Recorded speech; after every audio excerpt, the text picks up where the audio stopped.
Don't say any F's and stuff.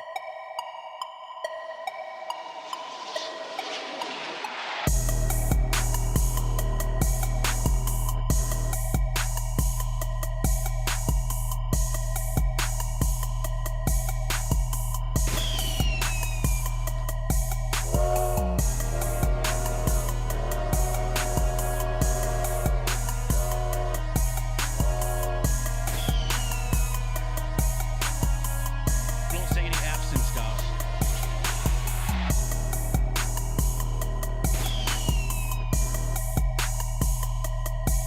Josh Birnbaum, step on up. Get on the scale, son. Get off the scale.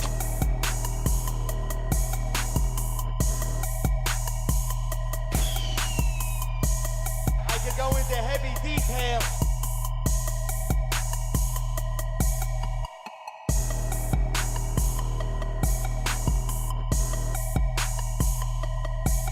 What's I up? could go into heavy detail, and I will. And I will go into heavy detail.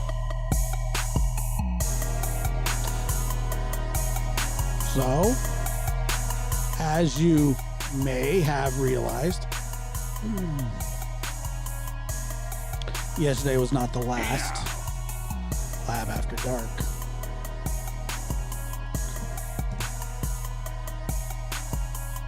It's a consideration. Still mulling it over. Sandy, good to see you. How are you? Amy, Joe, let's see, Jody M, Linda.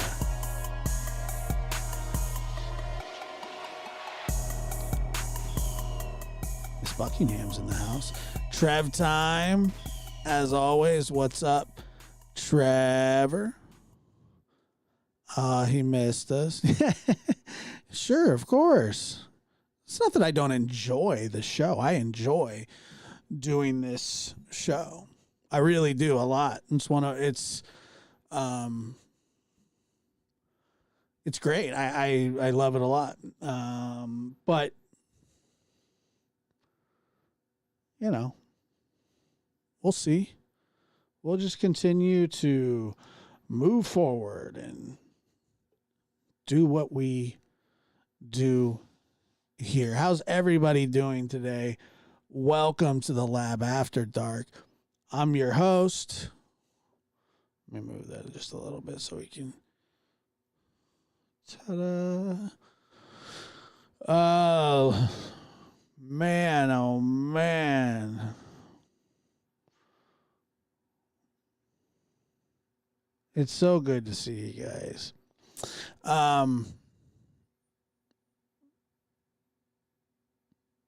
Weird. It's really weird. I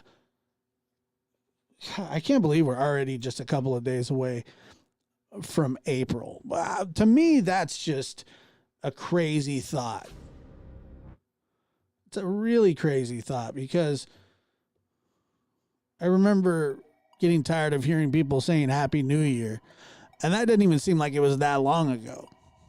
For some reason. It just didn't seem like it was that long ago.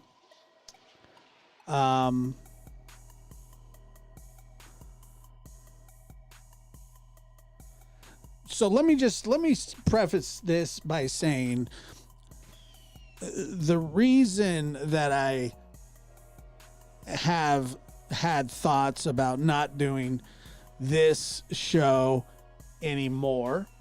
For one, it is a commitment. There's no doubt about it. I'm fine with that. It's not the commitment part of it. It's not that it's not enjoyable. It's enjoyable. I do enjoy it. I always enjoy this show. Any show that I'm a part of or that I do. It's really, am I going to dedicate the time to work on this show and grow it and improve it? Do I have the time? And I guess I probably do, but then I probably don't, if that makes sense. That probably doesn't make sense. I don't know if that makes sense. Maybe it does. I don't know. It's hard to say.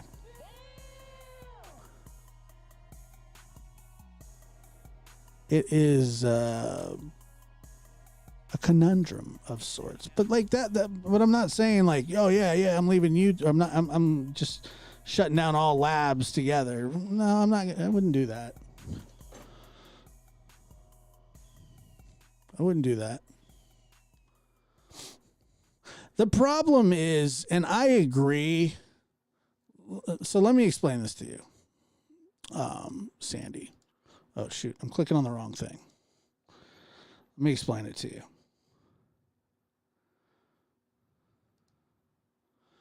Unfortunately, and I understand that. I get it. But that's not how I work. That's not how I operate. It's not how I do. Like, oh, hey, let's, and I always even feel bad when I don't schedule shows out. I always feel bad about that.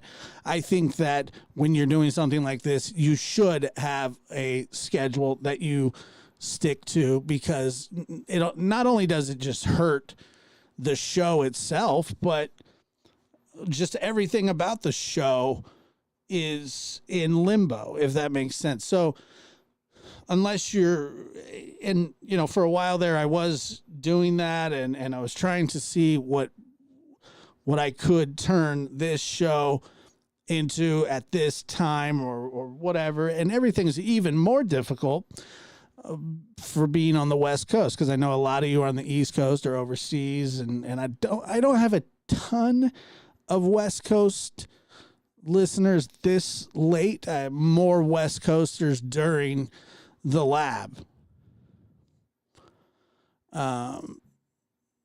And so thinking about it that way, so it's just this. It's either I'm into it and I do it, or I don't. And that's it. Because I'm not going to, put a product out there that people do pay for. And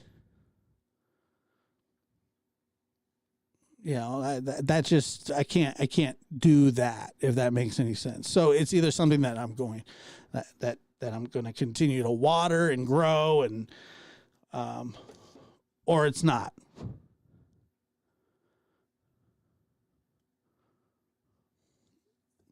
Trevor's tuning in from Guam. That's quite the haul, bub. Wisconsin, what's up?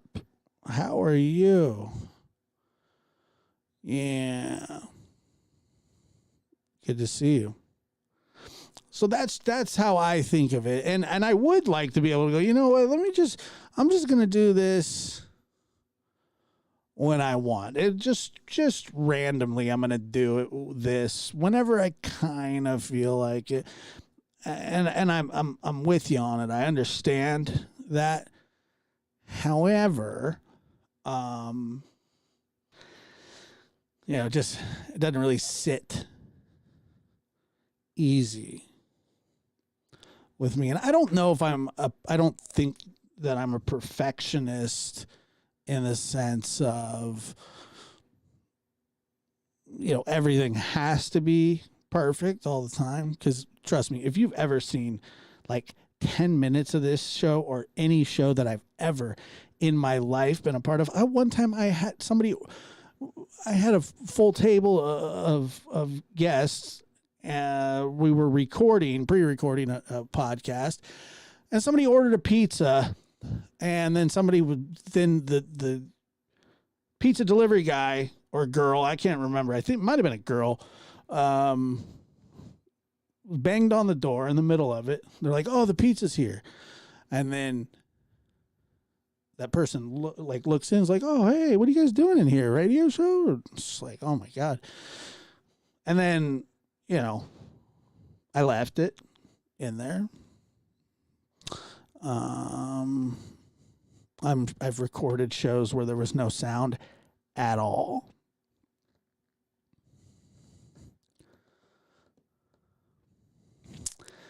Well, don't even get me started on April Fools. Don't. You know what? Okay. We're going to do this. If we're going to do this, we're going to do this. Okay. New Jersey. I love that. Home of Joey Diaz. My possible uncle. Well, he's not my uncle, I don't think. Colorado.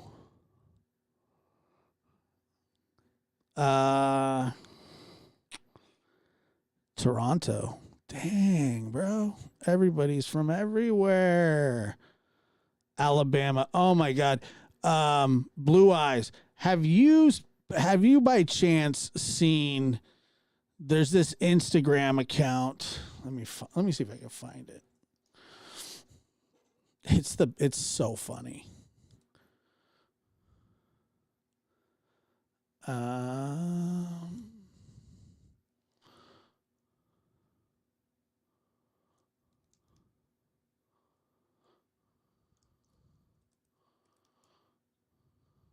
Where is he? Okay.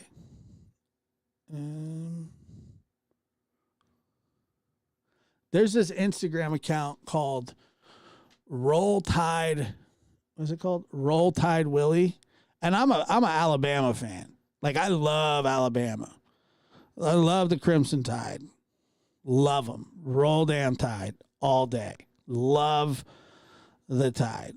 I'm not even from Alabama. I've never even been to Alabama. But I love the Tide. Love everything about it. I love SEC sports. I don't even like sports that much, but I like SEC sports. I don't know why. I think I just like saying roll, Tide, roll. I'm not sure why, but I'm a fan of the Tide. And anything Tide related. You understand me? You understand? Love the Tide, brother. Let me show you this. This is called Roll Tide Willie. The backstory I have no idea about. Here he goes. But basically he's an alcoholic, I think. And I think they've like taken him in. He's a huge Alabama. What the hell's going on with the screen? Why does it do this? Son of a... Oh my God. Roll Tide.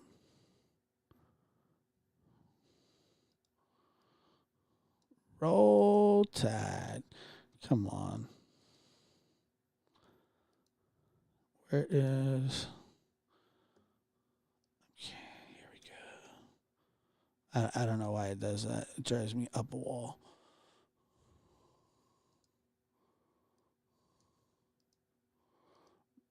Most things do, though, to be honest with you. And I think you guys probably know that by now, that I'm psychotic in a lot of ways.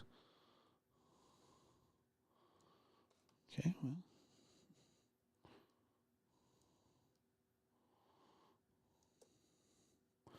Let me just crop this here.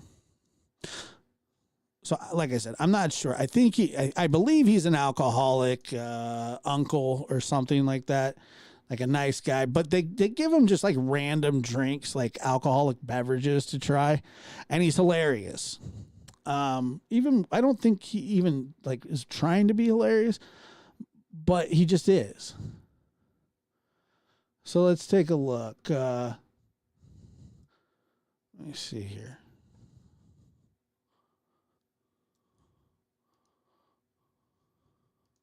Yes.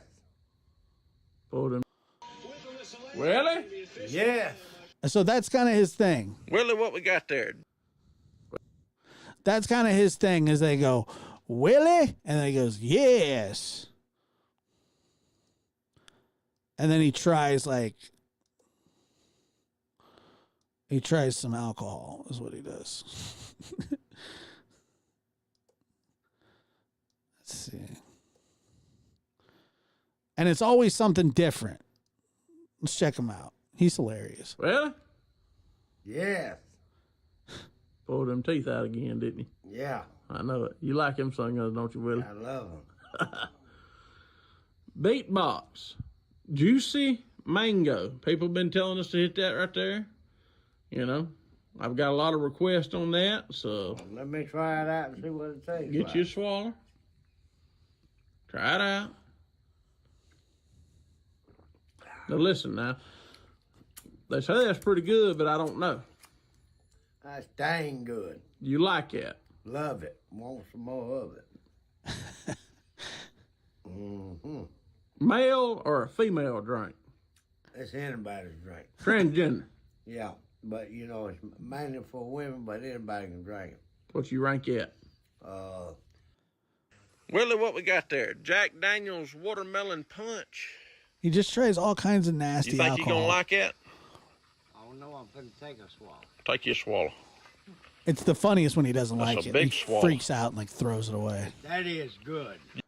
What you got there, Willie? Copperhead. Copperhead done blew his brains out, didn't we? Yeah. You'll Oh man. Here, I'll find one he. Let me find one he doesn't like. We in the headbands. Willie, Yeah. where are we headed? Willie? We had the tea-towel back. Oh my god. Willie, Yeah. the original Club Tales. Sex on the beach. Well, let's see People what been it wanting tastes. you to try it, get you swallow. Get you a swaller. It's got a lot of different flavors in there. See, Wait, you gotta see. Where's one that he hates? Him holding the phone. Because that's my favorite. Willie,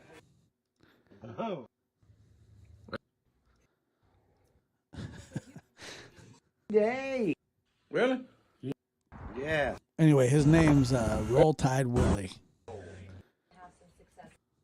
Willie, Yes. There's one. Willie, We'll find one he doesn't like. Willie. Yeah. It's my favorite. What you got there, Willie? Oh wait, hold on. I got the special gear of the country. Roll, tide, roll. We don't give a piss about nothing but the tide. Yeah, I just found this guy the other day. I'm in love with him. Nah, they're What'd you just Instagrams. Look, they said Willie, are you pumped up about He that never wears jersey right shoes there? either. One of my favorite things about Roll Tide Willie is that he does not wear shoes. Mr. Willie doesn't like shoes. Pumped up. Look at him. This is special gear. Let's go. Let's go. What the damn tide wear. Is that what they wear? That's what they wear. And then they kick the hell out of that ball. Well, oh no, how's he do it, Willie? How's he do it? Show me how he does it. You go like this. Hey, Snap it. Hey. oh, kill him. Bam. What a kick. Kick the shit out of that That's damn what ball. I'm talking about. I see you done took it.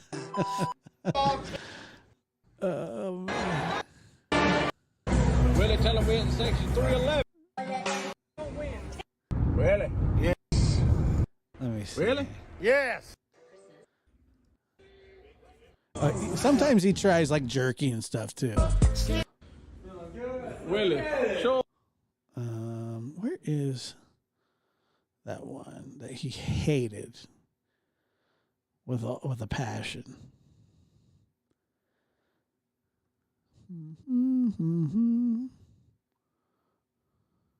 Oh, here it is. This is the good. Willie? Yeah. You standing out here with a pair of underwear over your pants, and you have a beer that's from one family, and it says, I have a small wiener is the name of the beer. Well, And they sent you the underwear that says the same thing. well, I know that's false advertising. That That's ain't false right. advertising, Willie. Hell yeah. You got Shit, I got a big one. Get your swaller, see how you like it. Let's see what happens.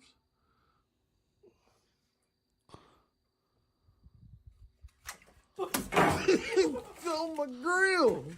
The dog poo. Don't like it, Willie? That's some nasty ass shit there. You like the underwear better. Shit. Now, I don't even like them because I got a big one. Anyway, whatever. Roll Tide Willie is he's I watch him every day now.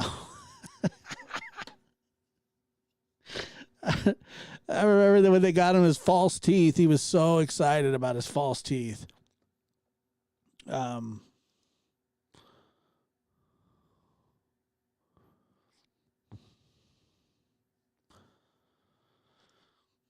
Yeah, he's always, it's always about his false teeth. Willie? Yeah, they do that one all the time too. Let me see here. What does this say? Josh, will you be one of those 80-year-olds that just say whatever you want, whenever you want?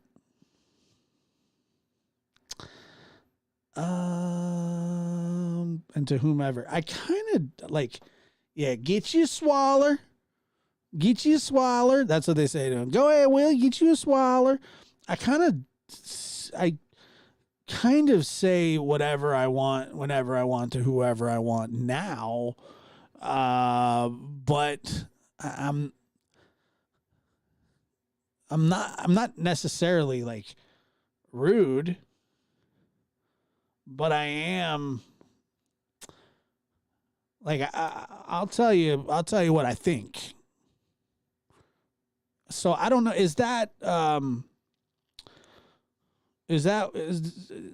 answer your question? I mean, I don't know. I'm kind of like that. Yeah, I'm kind of like that now. But I'm not. I don't know. I guess I do. Like, if somebody asks me something and they say, "Hey, do you like this?" I'm going to tell you if I do or not. Do I think it's good or not? Other than that,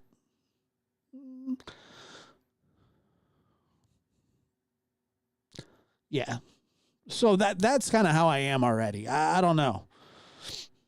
I'm kind of to the point most of the time, I think. For the most part, I can be blunt. Yeah. I can be. And sometimes the way that I say stuff may come off not, I wouldn't say rude, because I don't think, I guess rude people don't know if they're rude though, but I don't think that I'm rude. Maybe I am. But I don't think I am, which is probably not that good either. So that's a great question.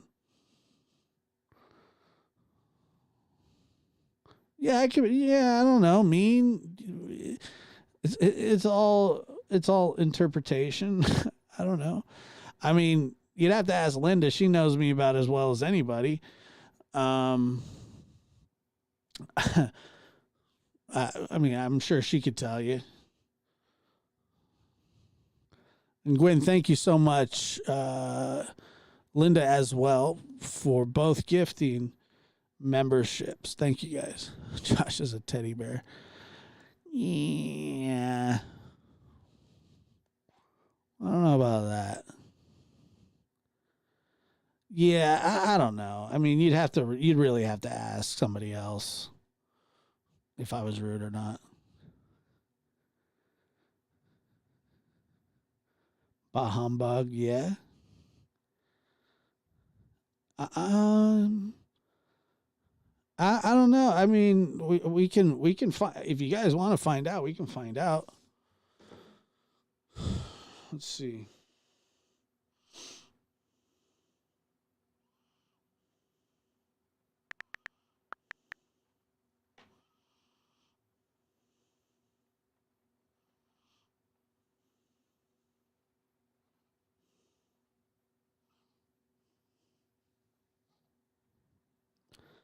I'm sarcastic.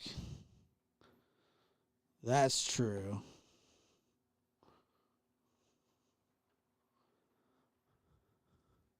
No, I know you didn't say rude. This is the road that we went down on.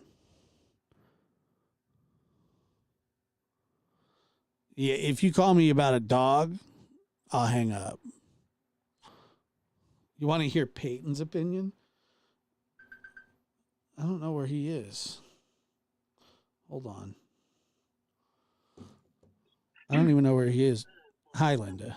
Hi. Hi. Hey, so I guess I'm trying to get some clarification here. You know me as well as about anybody. What do you think? Rude? Not rude. No, not rude. No. You can look. Not you can be rude. honest. No, I'm being honest. You're not rude. Okay. Very But okay, wait. So you said not rude, and then you start going. But okay, go ahead. No, just that. Yeah, you're straightforward. Sorry, my little pup's barking. Yeah, you're very straightforward. Yeah. Like, I'm just trying to think because I'm quite a sensitive person. Yeah. I freely admit that, and can be quite emotional. Yeah. But you navigate around that pretty well. Yeah. I think. Yeah. I think so. I mean, as well as you can. Yeah. Sometimes yeah. So straightforward, not rude. What about mean? No, you're not mean. I'm not a mean person. No, definitely not. Like, am I? You've known me for a long time. Have I been mean to you before? Oh, me personally, yeah, so many times. Yeah, that's what I thought. No, somebody's gonna clip that one. No, you have not. Yeah, You're not a mean dude. I don't think so. I don't think so. No. And I also can't. I like if I get mad or something, like I don't stay mad for that long. No, I've learned that if you are like, if something's bothering you or you're upset or frustrated with something, if I just leave you alone for a little bit, you get over it pretty quick. Nice. Yeah, I've learned. Just leave it. You'll get over it. Yeah. You don't drag it on for weeks on end. Right. You just move on. Yeah, you just need to, which is a good thing. You just process it and yeah. Well, thank you for calling. I appreciate it. Oh, it's been my pleasure. Talk to you soon. Okay, all right. See ya. Love you. Bye, everyone. Love you. Bye. She wasn't going to say it because she doesn't. But and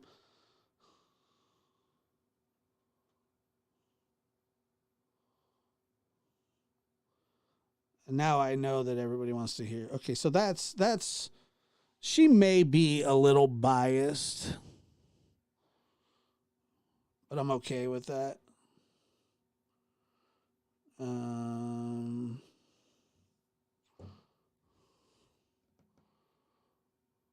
But let me. Maybe we should ask. Maybe we could ask Peyton. Peyton, you back there? Yep. Hey, bud. Nothing's wrong. Show's going great.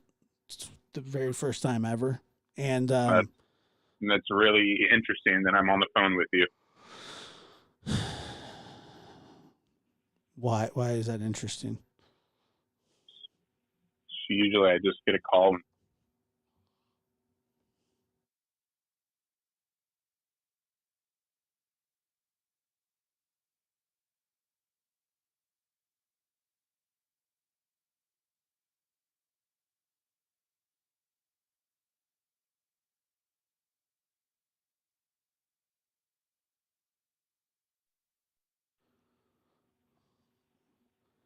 Well, yeah, I didn't know where you were, but the topic came up. The question is, when I'm 80 years old, say I make it that long. Yeah.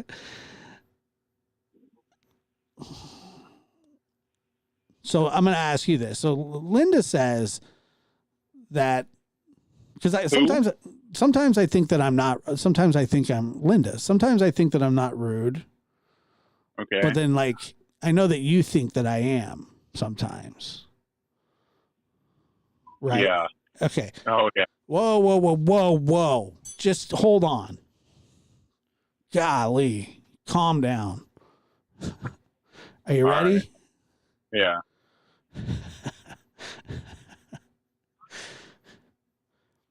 Am I more straight to the point or rude? I think it's both. No.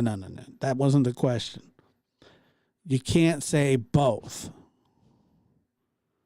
Okay. It's which one do I lean towards more? I get that you think that I'm rude to you sometimes. Yeah. Yeah. But I don't think so. That's what I'm asking.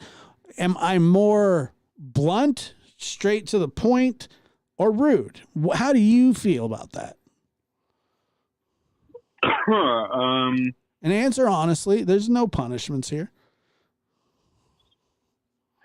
See, I accuse you of being mean to me. No, let's not. I don't want to make this a personal thing. Just answer the question. This isn't a therapy session. Okay. I think you're more blunt. Okay. But that comes off as rude.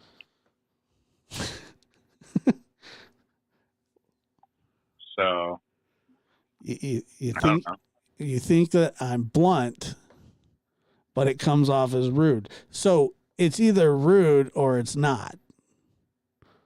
Okay. So it's rude, is what you're saying. Yeah. What the hell do you know? You're only 19. So, there was his opinion, which sucked, but that's just my opinion. And not to be rude about it or anything like that. I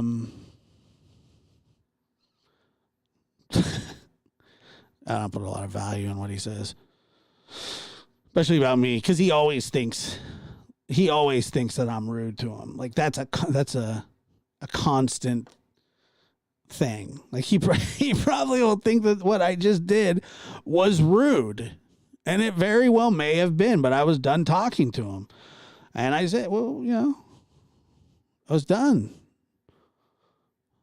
Yeah, rudely blunt. No, I didn't hang up on him. It's called the dump button. You know what I mean? That's not a good call. No. You don't like that call. I don't like that call.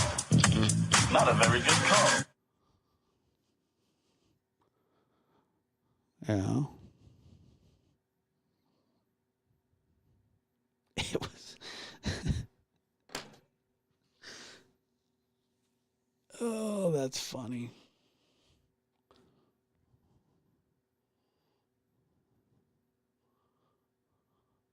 Dump button is not rude.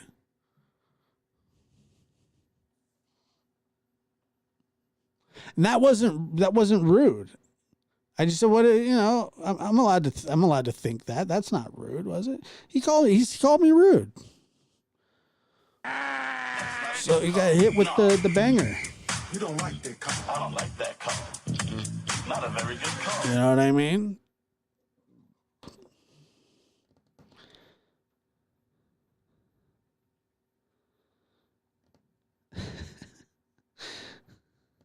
Yeah, it was abrupt. It was abrupt. I don't think there was anything wrong with it. So,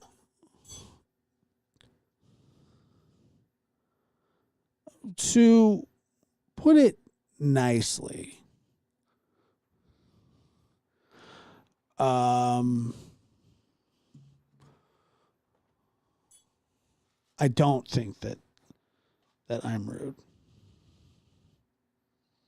I did ask him. I regret asking him because I knew that he was going to turn it in to his little woe is me. It's not my fault. You asked. It was going to become more about him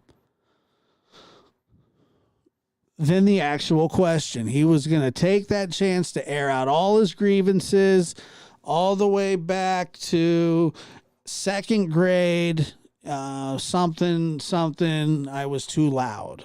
It's the wrong person to ask. And then Linda wasn't really that good of a person to ask either, because she's going to come off biased, and I don't know who to ask.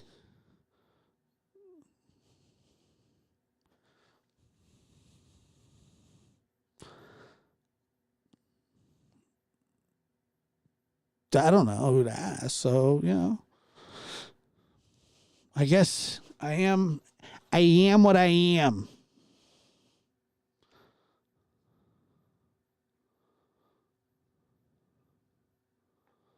No, I've never seen Killer Bees.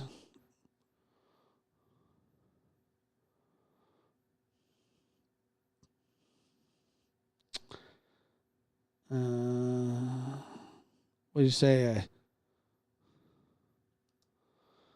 Josh, it seems like you have a lot of patience with the likes of Don Wells. And I actually don't.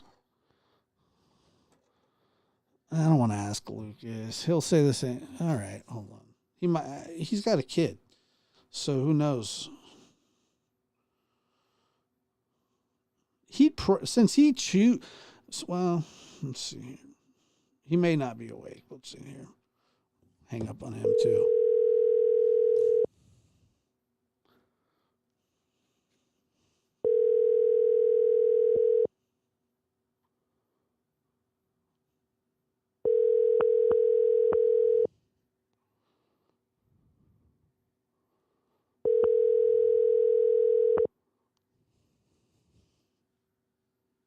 See if I can. Hopefully his voicemail works. Your call has been forwarded to an automated voice messaging system. 707-616.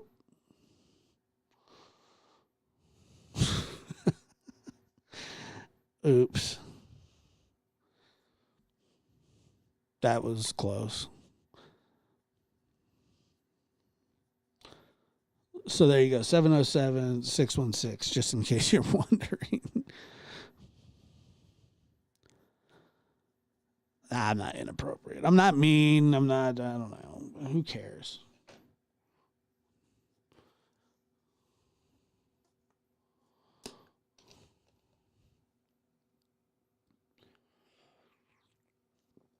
Objectional hearsay. I don't think that I have a way to get a hold of Don anymore, because I'm pretty sure, I haven't checked on everything, but I'm pretty sure that I'm blocked for now. But this happens all the time. He'll unblock me eventually. Not that I care. He'll probably go to jail before he does that for something. I don't know. Hopefully what he should go to jail for, but we can always count that there's going to be another DUI at some point, inevitably, with that guy. But because of the shooting in Nashville, we really shouldn't, out of respect for the victims, we shouldn't talk about Don, the pedophile. No, I didn't call him. I would never call him. I had to hang up because his number was going to show up. Everybody was going to know. Let me tell you a little story about Lucas. All right. When that guy turned 21, so I'm like 6 years older than him. So I turned 21, well before him, obviously, if you can do math. When this guy turned 21, I didn't think that he was going to make it through the week. Because for some reason, he decided to celebrate his birthday for an entire week straight. Who does that? I don't know. But I remember this nights because it was like I think it went on about 3 nights. And it was just a continuous party, I guess you could say. And yes, prayers for Nashville. I saw more of that today, and it's absolutely terrifying. Hold on here.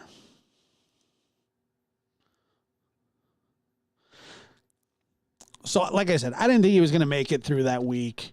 And we were hanging out and partying. Some of us more than others, but specifically him and my friend Cameron, who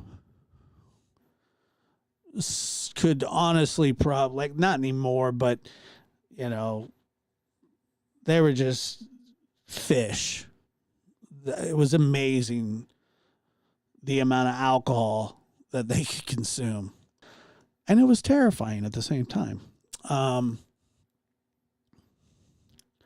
So that night, the night of his birthday, I show up there and it's just like a party. You know, there's people, there's quite a bit of people there. Like I didn't think that it was going to be like a party. I thought what we were doing was we were going to go out. But by the time that I got there, it was too late and he had me trapped in his den of whatever. He's walking around with a Bluetooth speaker that's overly loud, and he's playing Kanye. I don't know why. Guy is just, he's looking through me already. And it's like 7:30. It's not late. And so typically when you go out, it's to be fashionably late. So we were going to go out around, I say 10:30, 11 o'clock to this club called the Pearl. And the Pearl is downtown, Old Town. And, you know, it's pretty lively down there because there's a lot of bars like right next to each other. And so we get down there, we get dropped off, and this guy, he's having already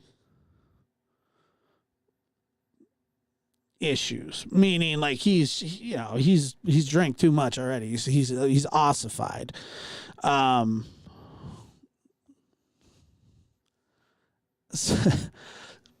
So he's doing that walk, you know, like this.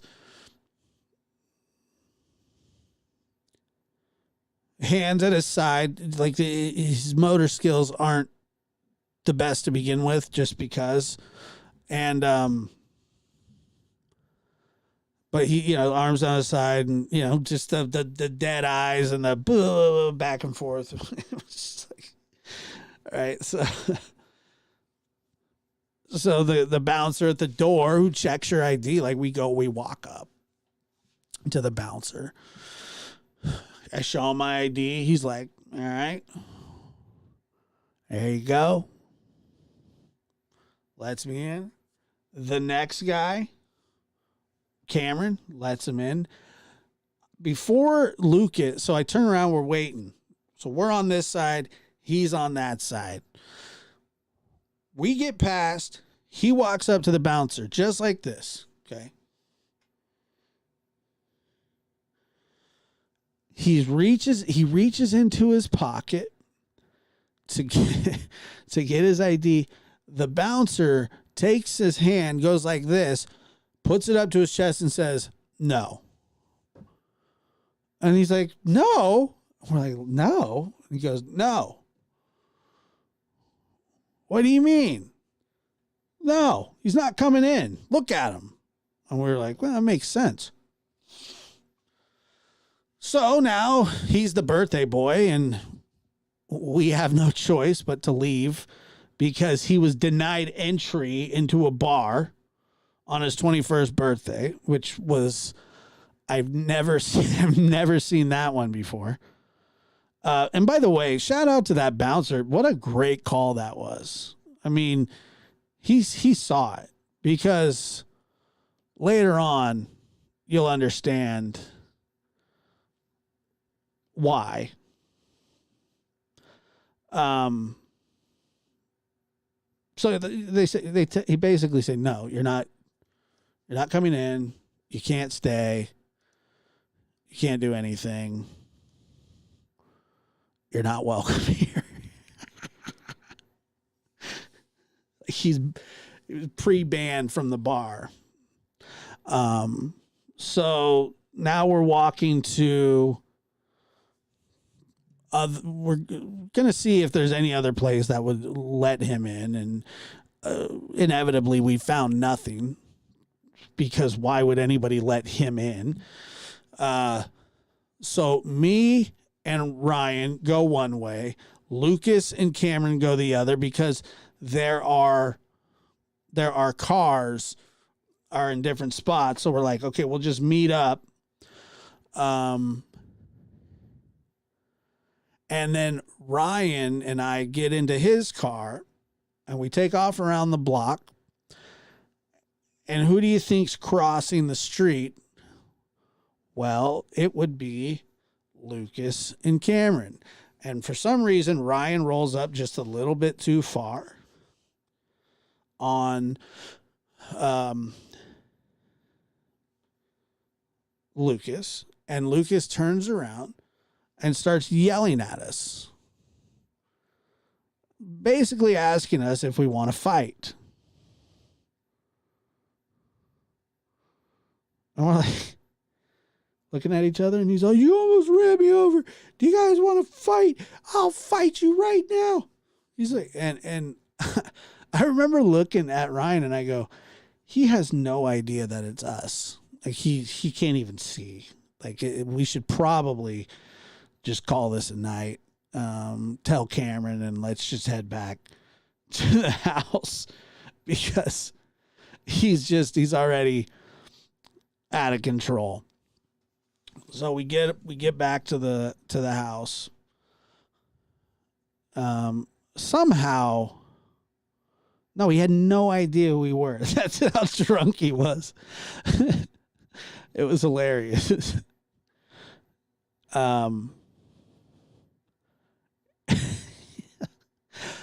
So we get back to the house, and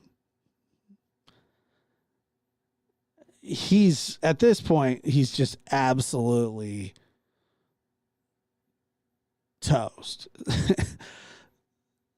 So Cameron says, Josh, can you help us get Lucas out of the back seat, because he's hammered and he's having trouble like standing up.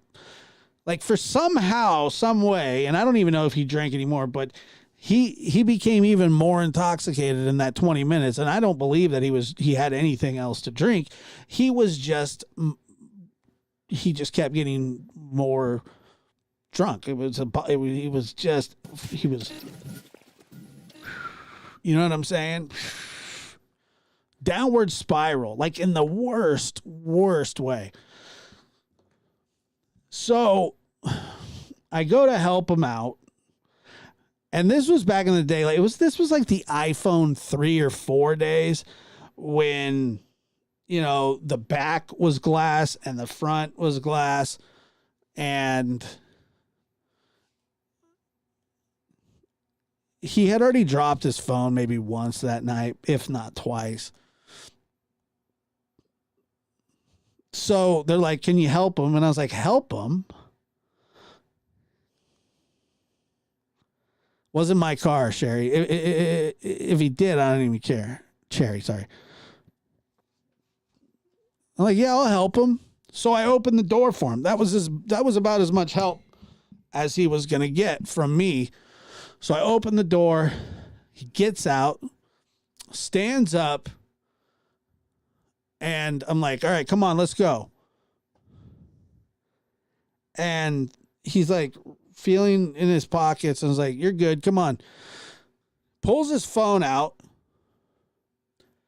drops it. I look down. The phone hits the ground. And then I look over. He's not here. He's almost to the ground, falls face first into the ground. Just bam. Right? So I was like, oh no. So I reached down and I picked him up. And I was like, dude, are you okay? He's like, yeah, man, I'm great. Thank you so much. He's like bleeding from his forehead. It's like, thank you for helping me. Thank you for helping me. It's got like a laceration up here. And I'm like looking at him going, dude, you're a mess, dude. You're straight up and down a mess. Thank you so much for helping me. You're such a good friend. I'm like, shut up.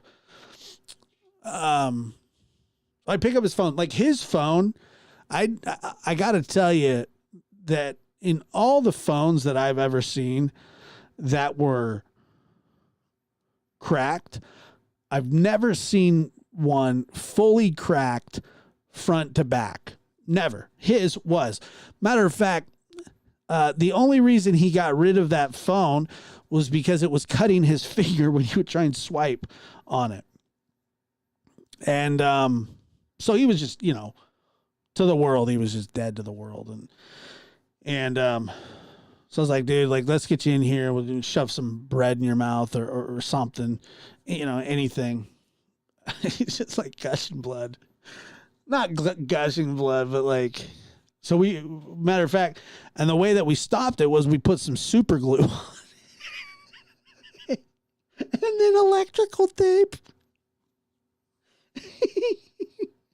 And like the super glue was like mixed in with the blood and the tape, the electrical tape. The very next day, it took like half of his eyebrow off.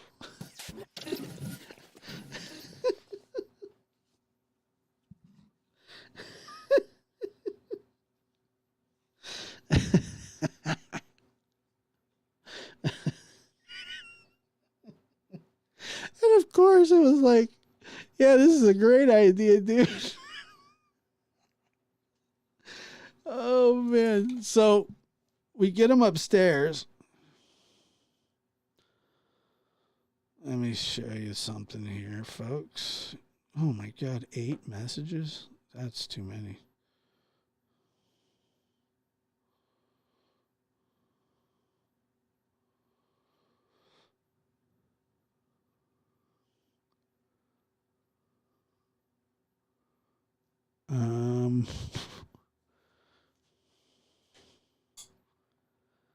I'll show you that.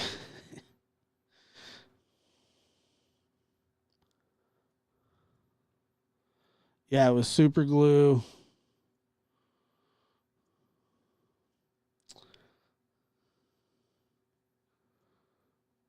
Let me see here. I'll show you. I'll show you one of the greatest photos ever taken.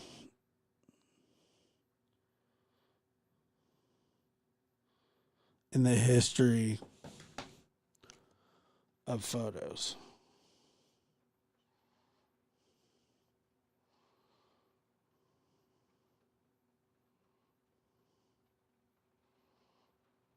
You guys ready for this?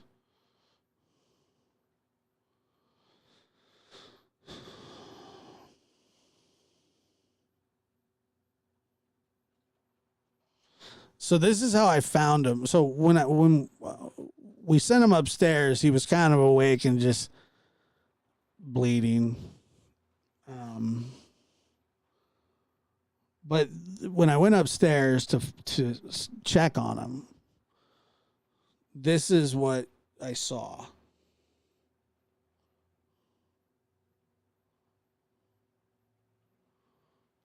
And get you a good look at that.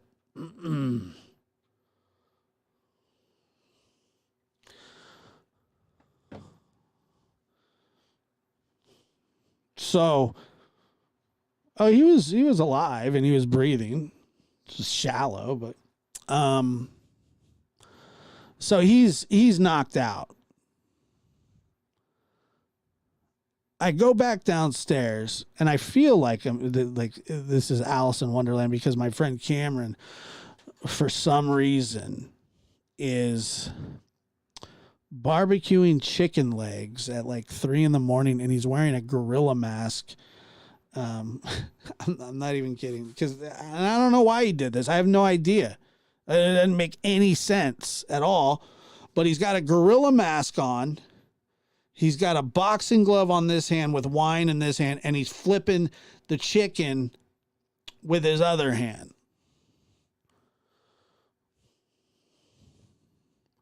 I go, what are you doing? It's like cooking some chicken. Okay. That was the answer that I got from him, cooking some chicken. The boxing glove and the wine glass was enough. But then you had the friggin', it was just crazy. It was weird. But he always wore wigs. It was strange because he had hair too. Like he has hair. So he always wore wigs for some reason. He liked to. He always had like wigs in his car and stuff. But yeah, it was a little much. But like after 2 hours, somehow Lucas woke back up, and how he managed. And Gail, hold on, did I miss? Gail became a nocturnal lab rat, and she gifted one. Thank you so much, Gail. It's very sweet of you guys.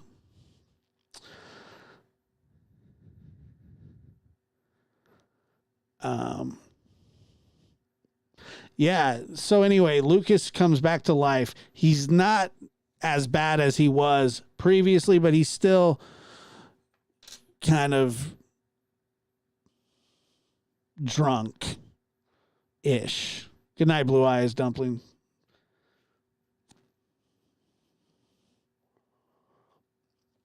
And I'll show you this. This is what...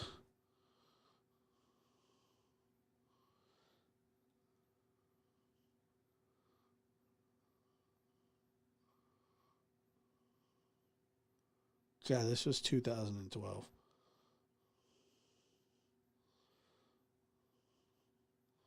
This is what this is what he was doing. He might have smelled the chicken. That's a good point. I never thought of that. It's a good point. So I walk into the kitchen. He's awake.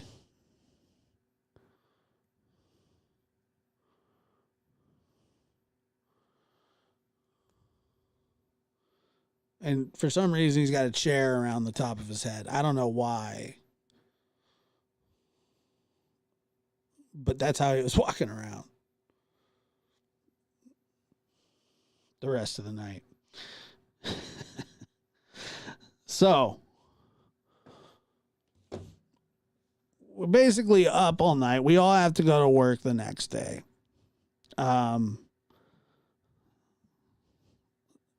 Like all of us, right? And then we were going to meet back up that night, and I tapped out. I was like, I can't, dude. Like, it's just too much. So I think it was like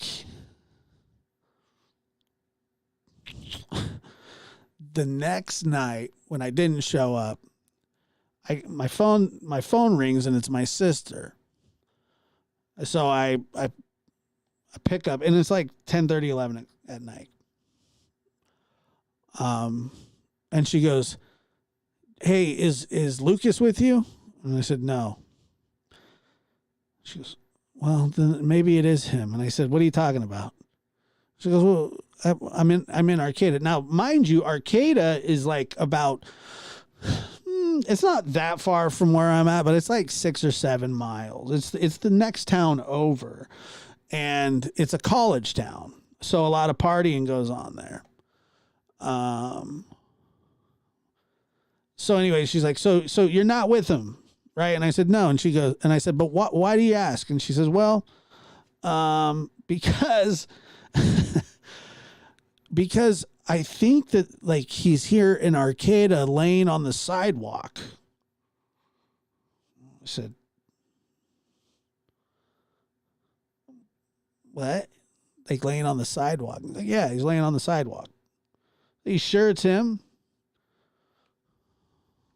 She's like, I'm pretty sure.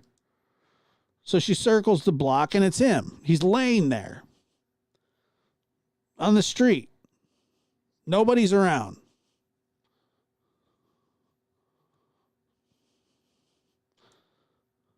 Good night, Sandy. Nobody's around. You know, it's just whatever. And she goes, well, what do you want me to do? And I said, what do you mean? What do you want me to, what do I want you to do? I don't know. What do you do? You can't just leave him there. And she's like, well, I mean, I can. It's like, okay, well, don't leave him there. So she pulls over and she's like, Lucas, it's Suzanne. Get in the back of the car. Like, get in the back seat. And he like starts to kind of come to, and he says, he's like, you know. And I said, is he getting in? She says, yeah, he's getting in. So he gets in the back. He lays down, just lays down. I think he's going to fall asleep. And I think he does, because she says halfway home, halfway between Arcata and Eureka, he wakes up in a panic, I guess you could say, freaking out, screaming, "Where am I? Who are you?" My sister's like, "What? Who are you? Where am I?" He was just no, he didn't have the chair on. No, not this was the next night, but he's like, where am I? He was just freaking out. Just in the worst way. So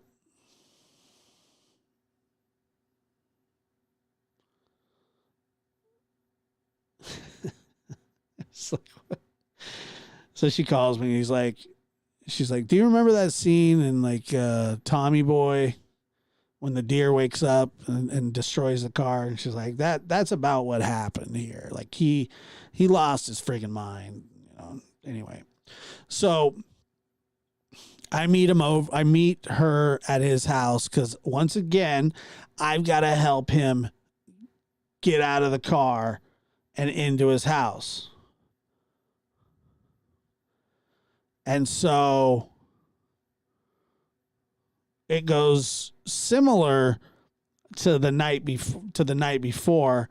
He does drop his phone, but instead of falling on the pavement face first, he just kind of runs head first into the fence, the wooden fence, and just kind of scrapes where he still has somewhat of an open wound. It's like it's not open, but it's not closed. You know what I mean? It's like a swinging door. He's got he's got like the swinging door back and forth. You can open it by pushing or pulling.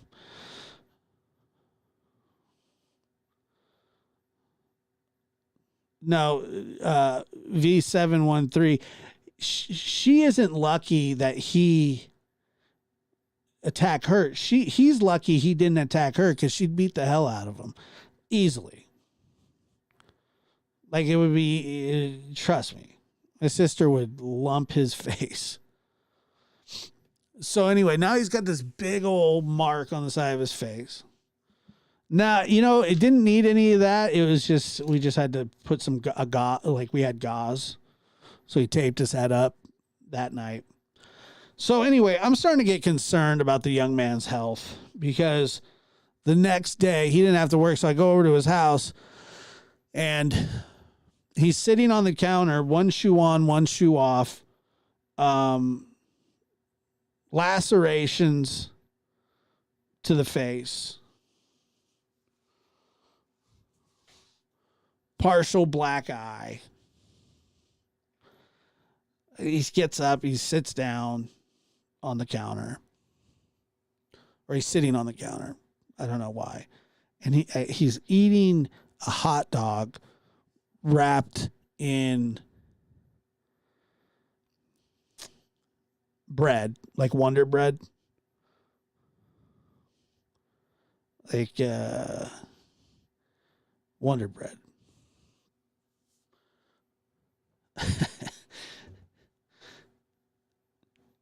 So I was like, hey, man, you had enough? He's like, oh, we're going out again tonight. And I said, you're kidding. No, man, we're going out again. So I was like, he's like, are you coming? And I was like, I guess. So I show up.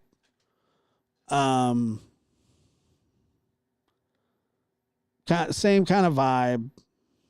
It sucked.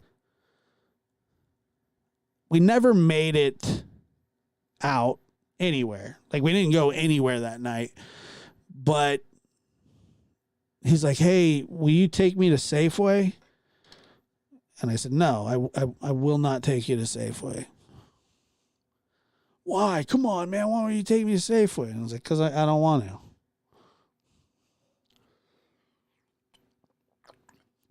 Because I knew it would just be a deal. It'd be just an issue.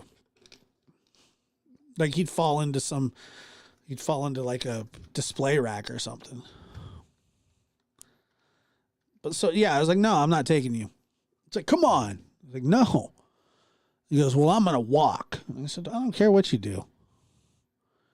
Do whatever you want. And he did. But the problem was Safeway was like 3 miles away. And I don't know why he did it, but I think that they made it. He went with Cameron, and then they came back. But I could hear them in the middle of the street down the road, and they were wrestling in the middle of the street. Like a full-on wrestling match. Cameron literally had Lucas on his stomach, pushing his face into the pavement. He would have been denied entry, probably.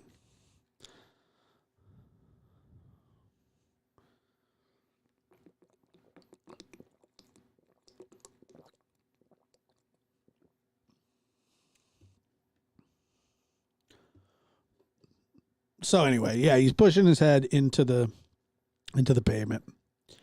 And I was like, the groceries were just laying, they got groceries and everything. I couldn't believe it.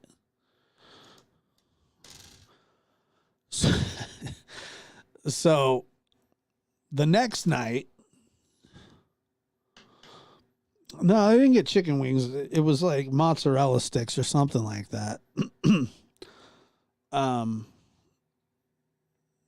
I remember that night very specifically because Cameron fell asleep on the air hockey table, and I don't even know what happened to Lucas.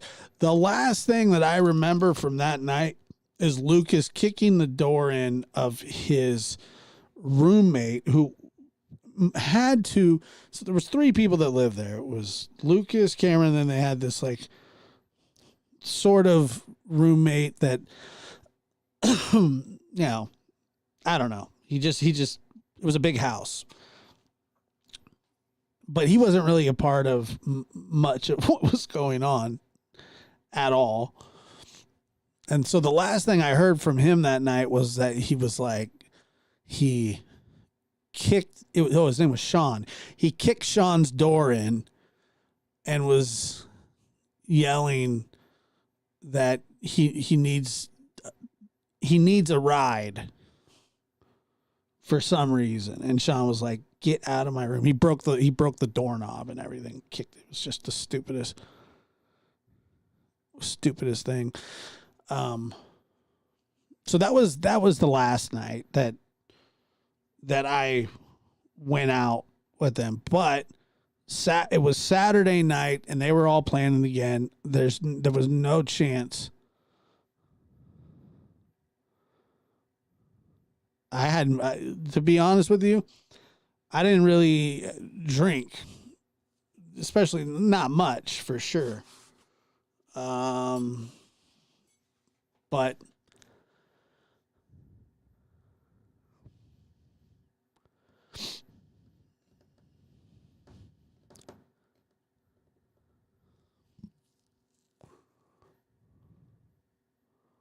let's see.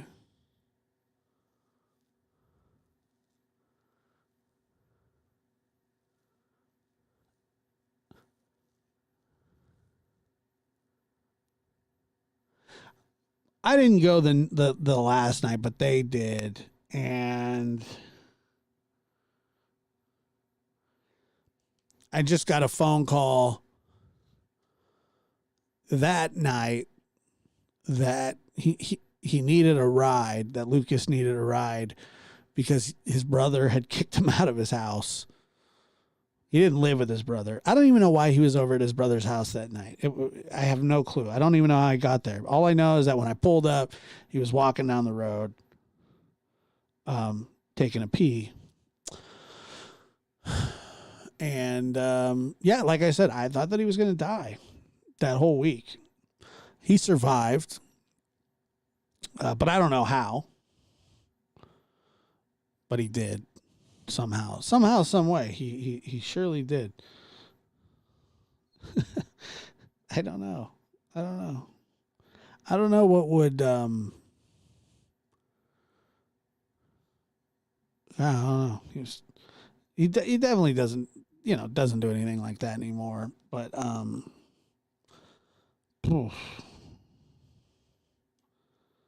it's just so awful. It's like, oh, those days were. Yeah, so you should have picked up the phone, Lucas, and I wouldn't have had to tell that story. But I did. And I did have to. He's probably, I mean, I think I truly think that the night that my sister found him laying in the middle, or not in the middle, like of the sidewalk, I think he was like half on, half off the sidewalk. He very well could have died that night, but he didn't, because we look out for each other.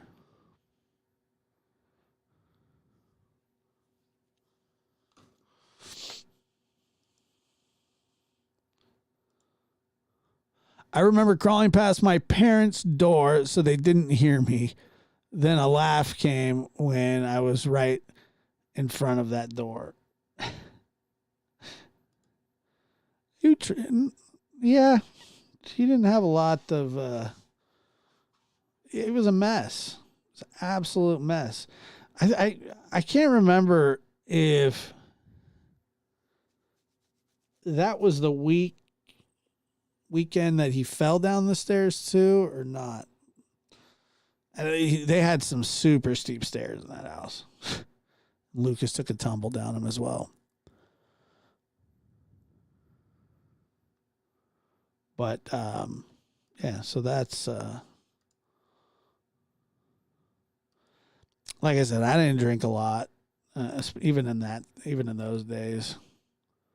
Wasn't really something that I was that into, but I, obviously liked hanging out with my friends. You got to remember, I had two at the time, pretty young kids as well. And Lucas on top of that. It's a strange, it was a strange time. Single Mama 4 says, well, I'm late. Oh, man. Unbelievable.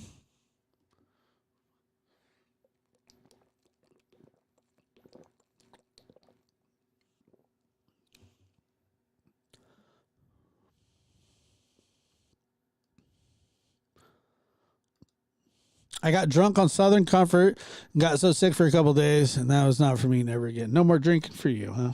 I don't blame you. That's true. You're late.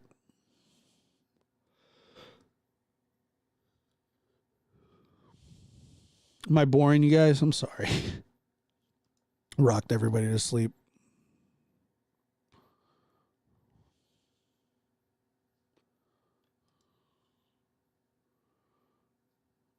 Seven MCL's late. It's all right. Danielle says I used to crawl in and out of my bedroom window. That's not good. I think there was a lot of that going on. I think. Whole bunch of that.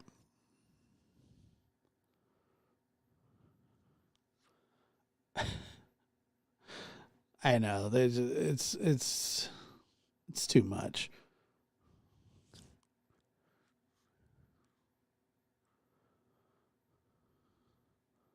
You do kind of like look back and think like,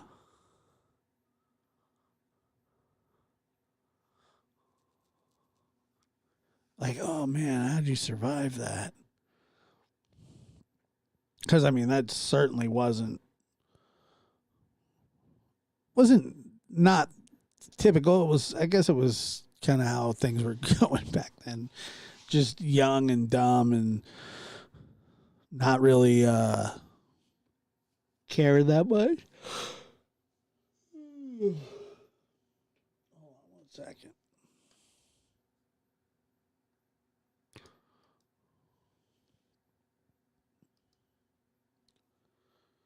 Enjoy the ambiance.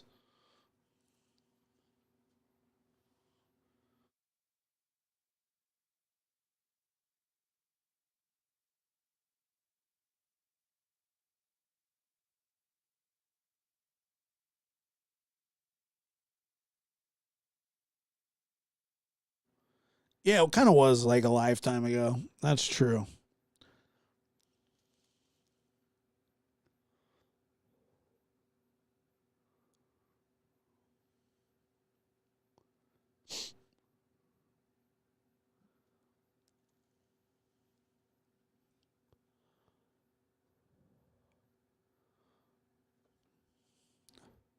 Yeah, no, he did. He made it. He's doing fantastic.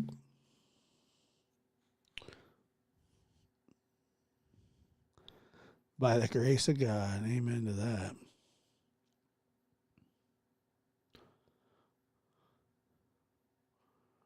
Well, thank you, Gwen. I appreciate that. I appreciate. Oh man, yeah. There's just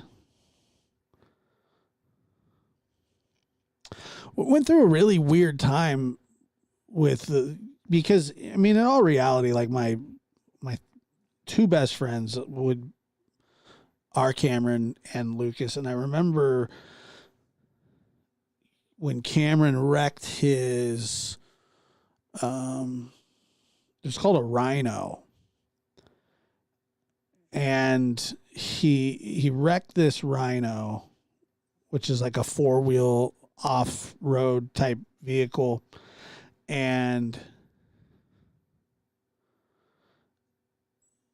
his leg was just like mangled, severely mangled, and you know, he was airlifted from the point of the accident. He spent 9 months in the hospital with like skin grafts and antibiotics. They told him a little bit, good night, thank you for being here. They told him that I think it was a 50-50 chance that he could lose his leg, but you know, they were worried about blood infections and all kinds of stuff. And he made it, and you know, his leg, he got to keep it, But like he was like in a wheelchair for a long time after that. Crutches. And so he was just kind of healing from that as well. Like he was on the comeback trail, I guess you could say. But it left this enormous like dent or like crater in his leg where, you know, he lost a lot of like the muscle and stuff like that.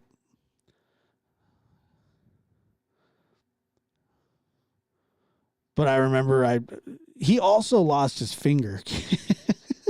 Cameron tends to get hurt on appendages quite often. Like he's missing a pinky. Like it's gone. And he thinks it's funny to mix the dip with said pinky. You know what I mean? And then he goes, seen that one too many times.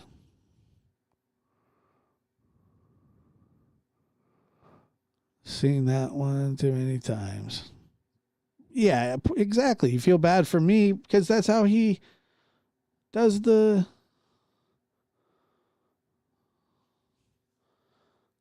how he stirs the dip. Don't feel sorry for this man. Do not feel sorry for him. This is how he does the dip now. He thinks it's funny. I always tell him, stop doing that. He thinks it's hilarious. Yes, it's gross. It's absolutely disgusting.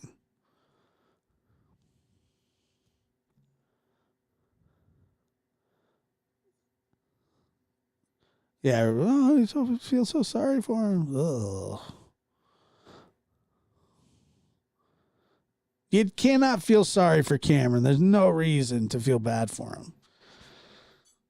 He's a great guy. Maybe one of the best guys. Honestly.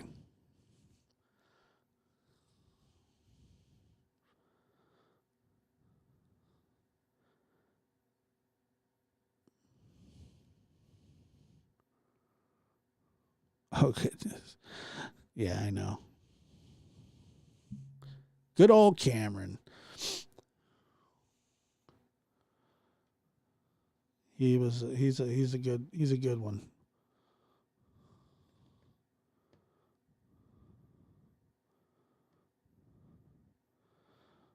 V7713 says, I know a guy, they took off his big toe to replace his thumb.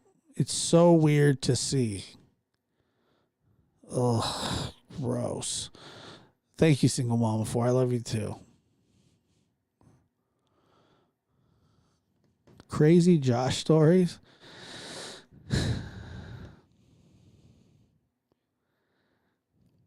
You know, yeah. They definitely would have some, but like Lucas was just somebody that I always wanted, like that I always wanted to, him and Cameron both, that we, you know, always wanted to hang out with each other. Because at one time, both of them worked for me. And Lucas worked for me much longer than Cameron did. And so we got to spend a lot of time together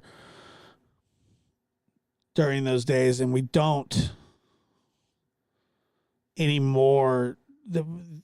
They both live in separate spots than I do now. So, I mean, that's just really how it works, isn't it? You grow up and, yeah. But like, there was a point where, you know, Lucas wouldn't even drive. So he would ride with me everywhere that I went, like including my kids' basketball games. He's like, can I get a ride home? I was like, well, I got to go to I got to go right to my kid's basketball game. He's like, all right, let's go. So then we would go, and then we would talk crap to the other team, full of 7th or 8th graders.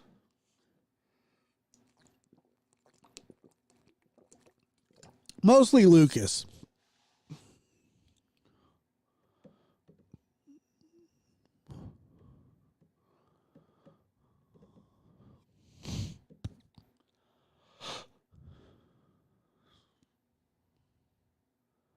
Mostly Lucas. But yeah, I mean, yeah, that was a whole deal too. It's good times. It's like you said, it's those times you can't replace, and they're great memories. And yeah, but that's how it was.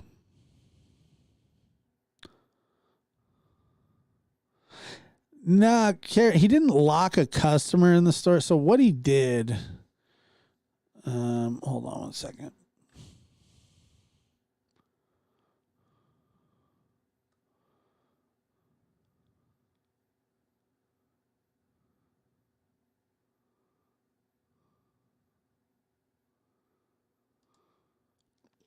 No, he didn't lock a customer in the store. What he did was there was a taco truck that rented a parking or rented part of the parking lot, and part of their rent was that they could use the restroom.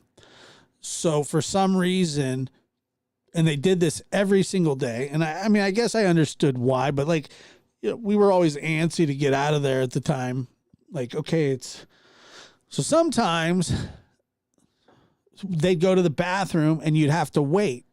Like, oh, they're going to close. So we got to go to the bathroom. So then they would do that. And sometimes you would have to check. Like, you'd have to go, hey, is anybody in here? You know, well, Dummy didn't check, Lucas, and locked this dude named Paco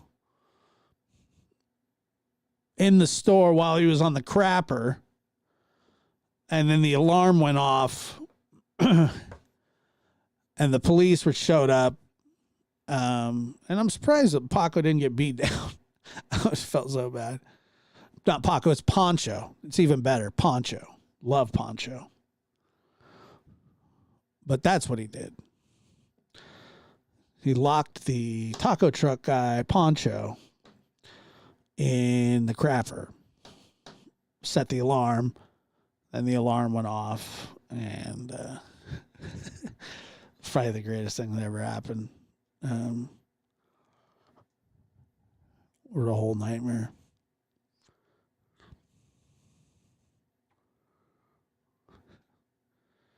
So yeah, he did that.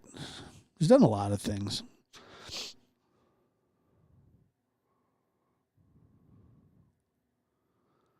Josh, have you ever heard of anyone by the last name of McCluskey? McCluskey? No, I don't think so. I don't know anybody with that last name. So no, I couldn't tell you McCluskey.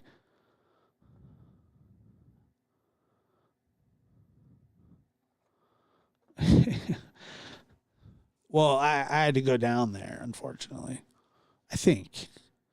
God, I can't even remember.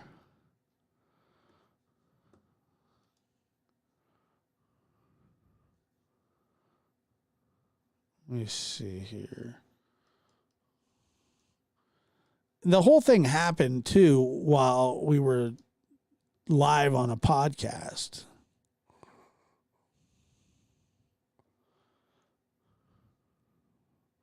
Which was also hilarious.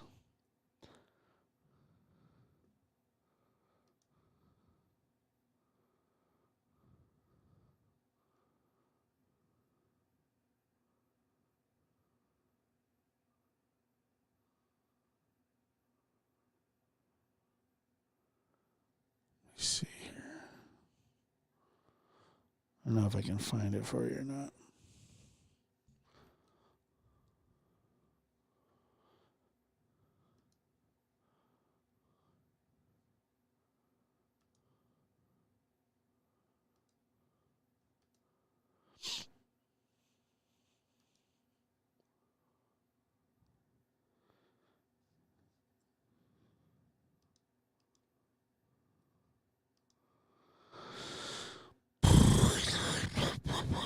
Out of curiosity, how long have you been doing podcasts? 2007 years, I think. Maybe 8 years, I think now. Been doing some form of podcast or broadcasting. So it's been, I believe it was 2015 when I started. And I've done several different things but yeah, so quite a while. I have only been on YouTube. I think this is like my second year. I think.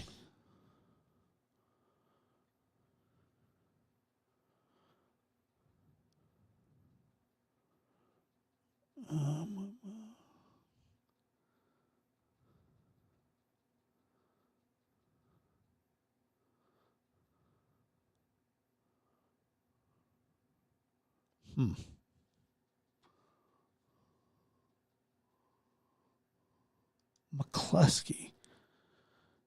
Just wondering, my sister used to live in Eureka and her husband and family are from there. McCluskey. I don't know.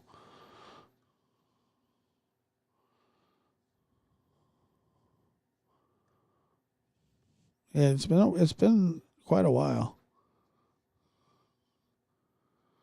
Been doing it quite a while. Is that right? About a year and a half? Yeah. So I've been on, like I said, I've been on YouTube now for about 2 years. Something like that.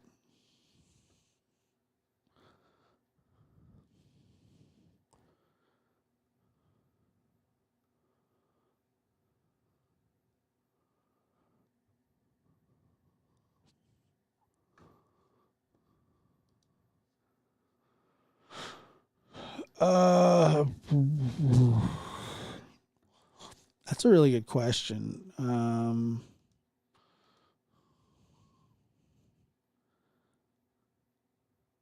I think it started with the West Memphis 3. I believe. Let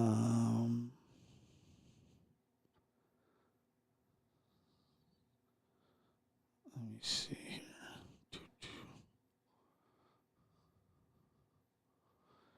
Yeah, okay. So I think it was that.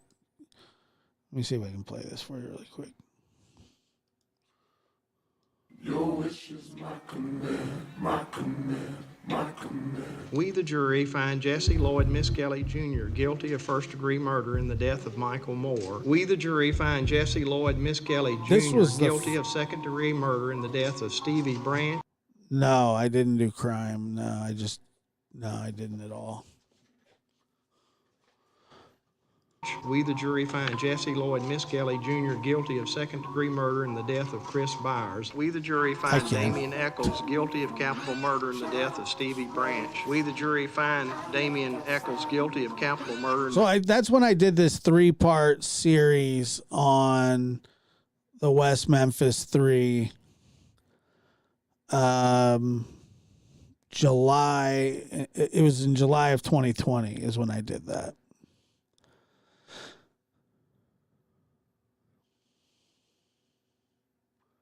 AB, yeah. AB had always been very supportive.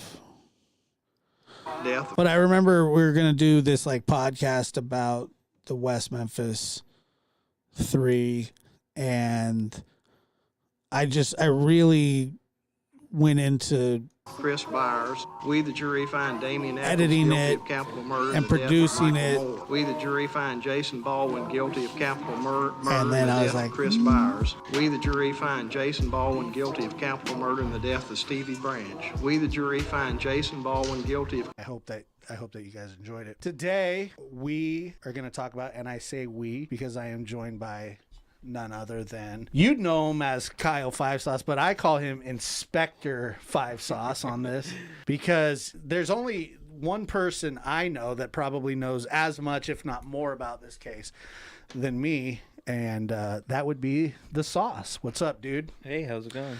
It's going good. Yeah, man.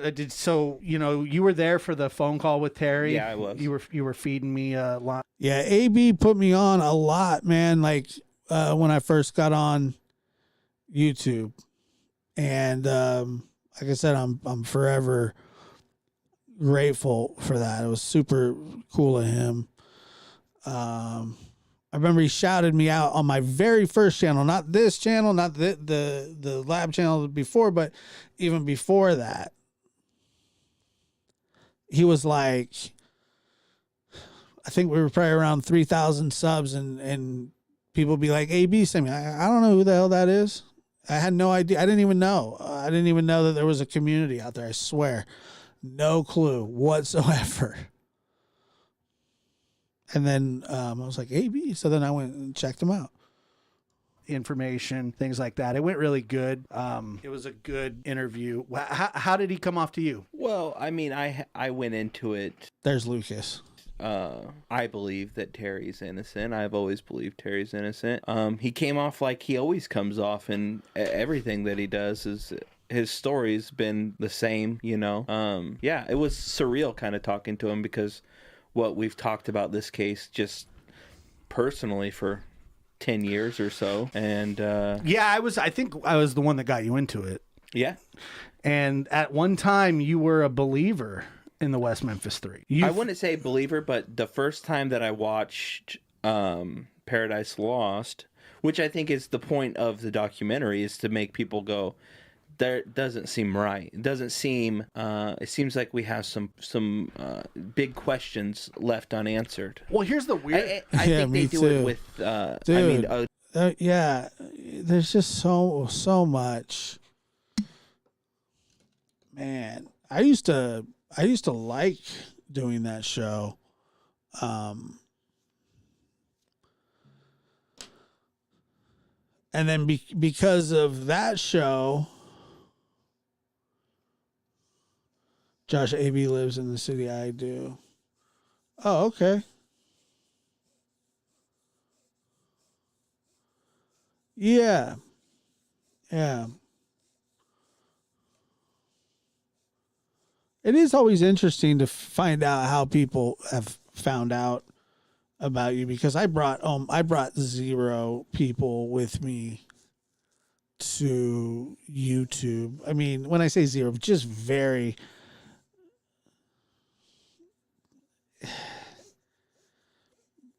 few, very, very few.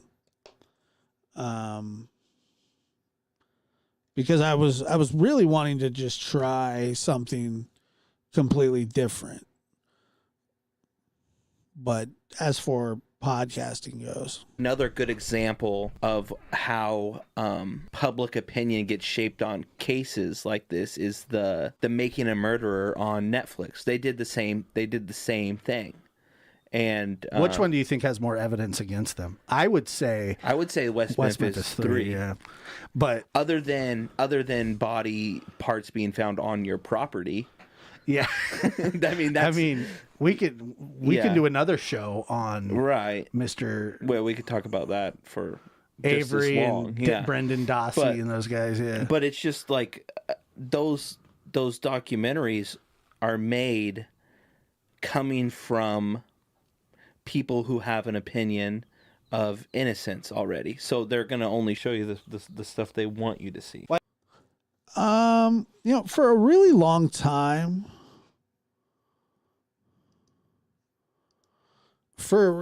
time, I didn't talk about No Thanks channel or anything, because he didn't talk about me. And then he started to, and then it, kind of actually was very derogatory and negative. And So I mean, I was like,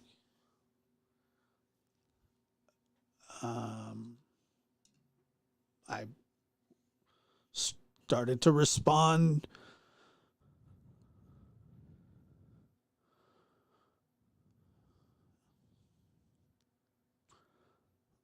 Let's see, I started to respond to him a little bit more and more and more and more and more. But I think, like I tell you this all the time.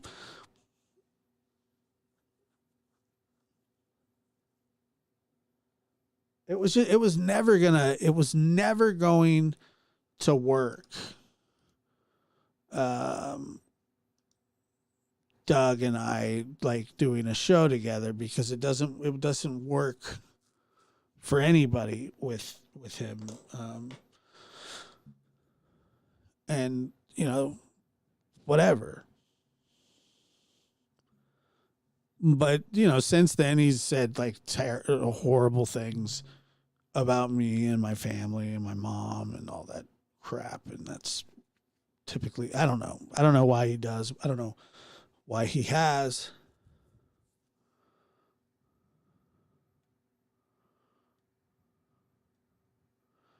Hi, funny, I got timed out. Sorry, no sorry. Learning every day about my ideas side. Spending Portugal. Stay strong. Who timed you out? Somebody timed you out? Interesting.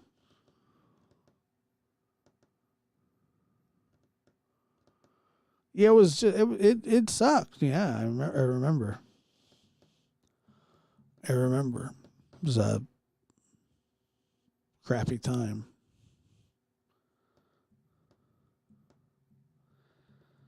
Yeah, I don't know, man. I don't know if it was jealousy. I have no idea. There's nothing. I tell people this all the time because I don't think that people are jealous of me at all, and I don't think that anybody should be jealous of me.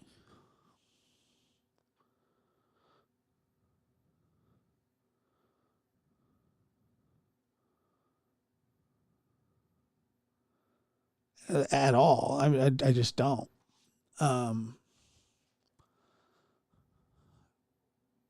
But I don't know. Nah, I don't think nobody got timed out that I saw. The chat's not moving that fast, so I would have been able to see it. But I didn't. Because I don't think nobody got timed out here. I don't know. I don't know what it was, man. I really don't.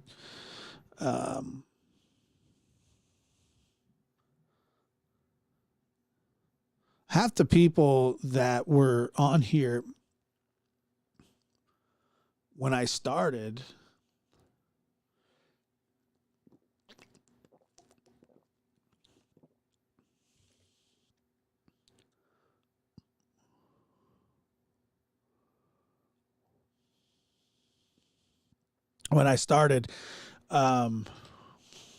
it was, I was familiar with just a few channels, and that was, I believe it was AB, Tiffany Marie, and don't say anything bad about people in the chat. Just, I mean, you can if it's Doug. I don't care. I'm just saying. I'm just kidding. So I was aware of AB, Tiffany, even went on AB's a couple times, but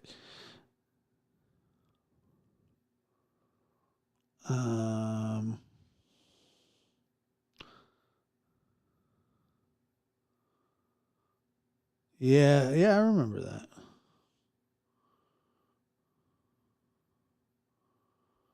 Found me looking for Summer Wells content. I'm trying to think. I knew about McDonough. I don't know. I don't know who else. I'm trying to think. Yeah, because of Doug, actually is kind of how I met Chris. But I can't remember when. I can't remember when it was that Chris and I think it was after the first time his channel got suspended or whatever. 30 subscribers. I had more than 30, didn't I? You mean 30 watchers? Because I think I had before I ever even did my first live stream, I probably had 600 subscribers.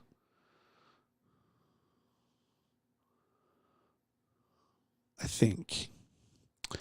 And blah, blah, blah. But I'm trying to. I don't remember. I think I had him on my show to talk about it, and after that, we all did some shows together, and I don't know. It's kind of a trip to even think about it.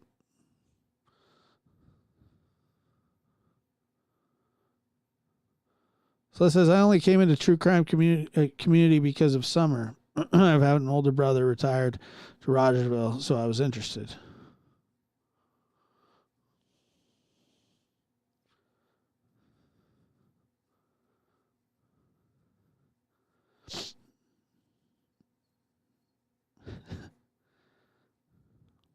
I have no idea what you're talking about, Morgan. Zero. All over the place.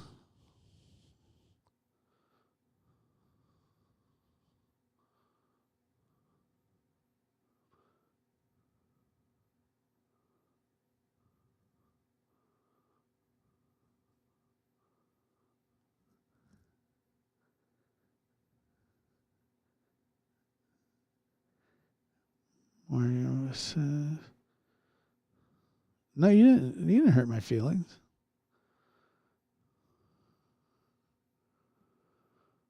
Dr. Latina, I don't know, man. I haven't heard from her for days. A lot of people back off.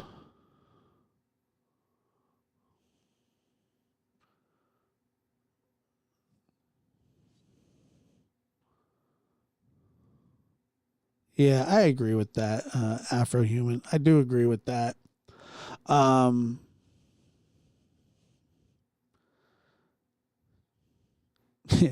Yeah. Oh, I can't, I don't know when. We got plans for him to come here and record in the studio for a week. We got all kinds of stuff planned, man. It's going to be awesome. Dr. Latina was interesting.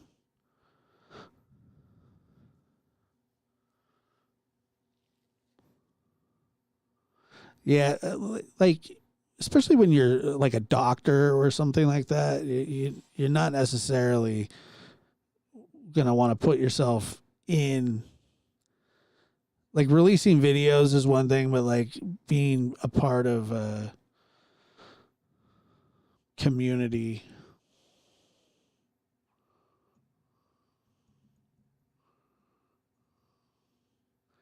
Oh, Sarah, yeah. Yeah, I remember that night very well.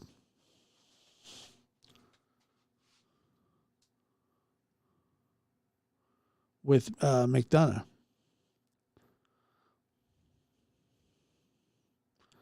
It's going to be a blast.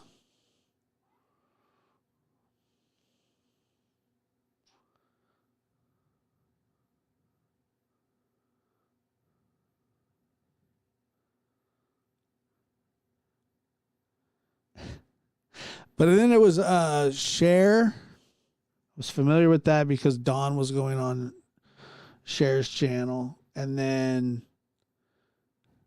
I think it was Ziggy, but I think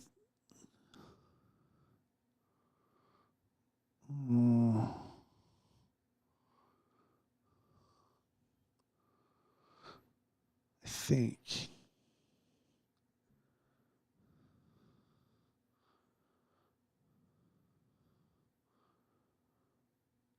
Dr. Latina was always nice. I'm telling you right now, she was always, I know people feel certain ways about other people. And by the way, and to tell you that, like, if somebody were to say to me, like, if I say, yeah, I like Dr. Latina, and say, yeah, but she did it.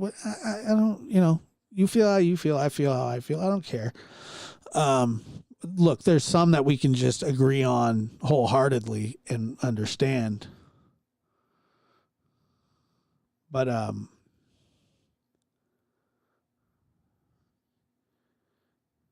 yeah. Yeah, it's going to be great. Like I said, it'll be a good time.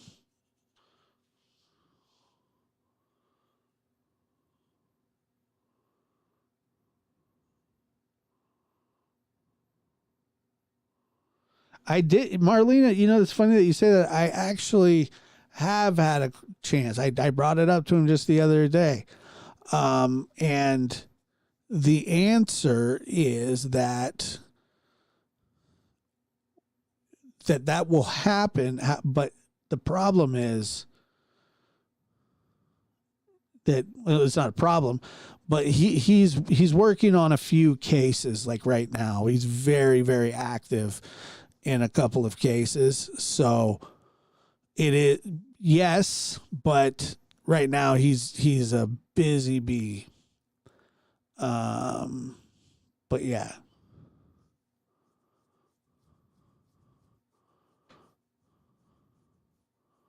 Does he still tell people that, Denise? Does he still tell people when to do that?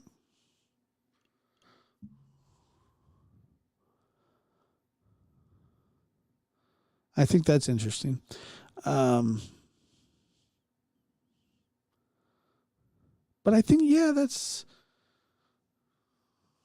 you can hear, like, I think one of the most specific things you can listen here, and this is kind of when I started, not specific, but getting really into the production aspect of it, but I sucked. One of the most creative things about I still Paradise do. Lost, besides the fact that it was a good documentary. They did a good job on it, and they showed you. Found Chris because of me. That's the first time I've ever heard that. Did you hear that, Chris? God bless him. He's awesome.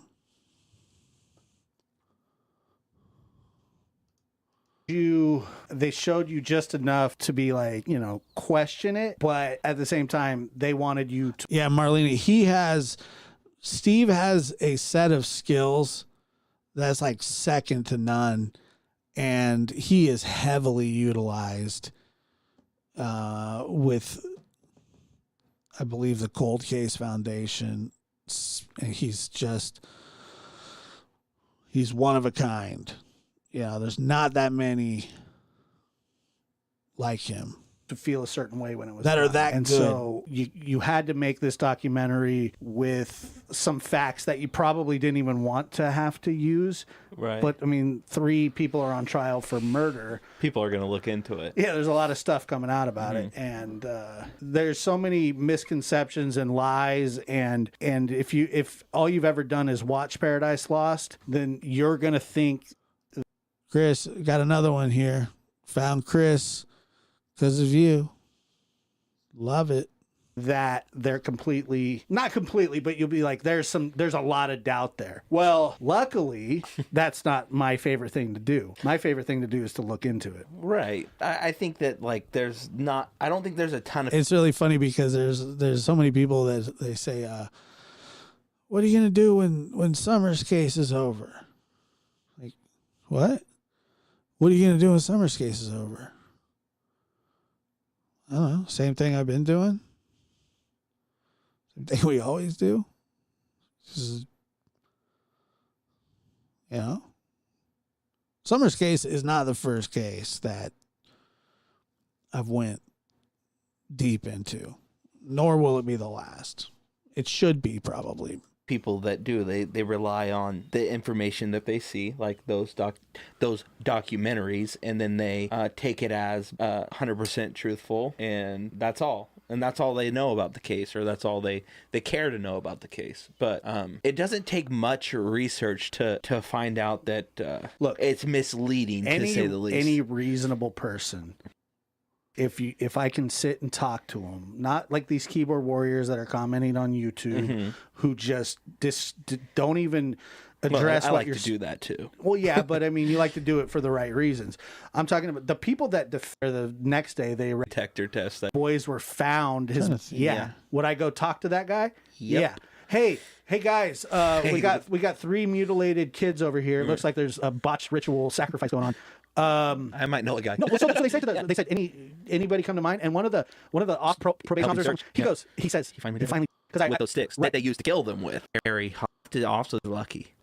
Are you familiar with the lake knife? Yeah, I actually came back to match like perfect. That sunk Damien, like 3 different girls. How? It's a proof. Right. Anyway, did that.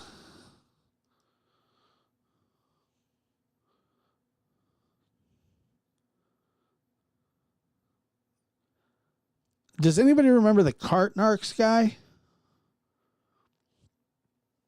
I did interviews with him. He was actually really cool.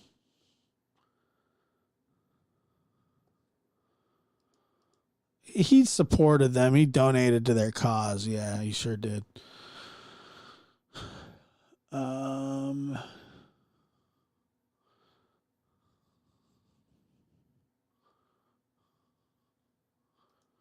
I can't remember this.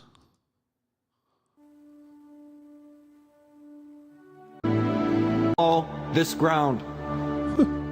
The brave men, living and dead, who struggled here, have consecrated it far above our poor power to add or detract. You owe me, Chris. The world will little note nor long remember what we say here, but it can never forget what they I'll did. Upload this on YouTube here. Too. Here, United States, over from the earth. This is called "Of the People, by the People, for the People." That was Abraham Lincoln, the 16th president of the United States, over 155 years ago. And this is October 23rd, I believe. All amid lingering northern doubts whether the Civil War was worth the cost. President Lincoln traveled to Gettysburg to dedicate a cemetery. A few months before that, Union forces had fought off a Confederate invasion. Yeah, they have matching tattoos too. Into Pennsylvania at the tiny crossroads town. And they forced the rebel invaders to retreat. Unfortunately, the 3-day battle had been to the wartime governor of Louisiana. United Nation, he thought, with a strong central government could end. The Cartner guy, yeah. I had him on. All right, it's been 2 hours. I think that's the end. Thanks for being here.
I could go into heavy detail, and I will.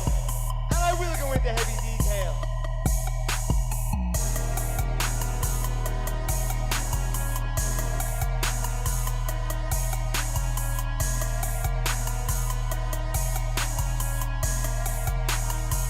Hey now.